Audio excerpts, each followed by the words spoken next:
நீச கிரகம் வக்ரம் பெறலாமா அப்படின்னா, அது நல்ல அமைப்பு தான். ஒரு கிரகம் நீசமாயிருச்சு, அந்த கிரகம் வக்ரம் பெற்றா, தான் குடுக்க வேண்டிய பலனுக்கு மாறுபட்ட பலனை தரும். அப்ப நீச கிரகம் வக்ரமானா, உச்ச பலனுக்கு சம்பந்தமான நன்மைகளை ஜாதகருக்கு தரும்.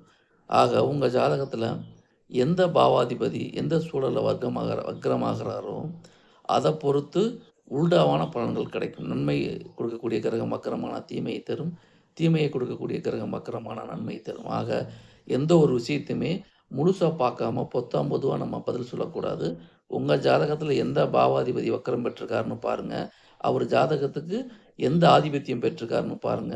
அவர் உங்களுக்கு என்ன நன்மைய தருவாரா? தீமைய தருவாரான்னு பாருங்க. வக்ரமா இருக்காரான்னு பாருங்க. அப்படி வக்ரமா இருந்தார்னா, நிச்சயமா மாறுபட்ட பலன்கள் கட்டாயம் வரும். இவை முழுக்க முழுக்க பொதுவான தகவல் தான். எந்த ஜாதகத்துமே இந்த விதி பொருந்தக்கூடியது தான்.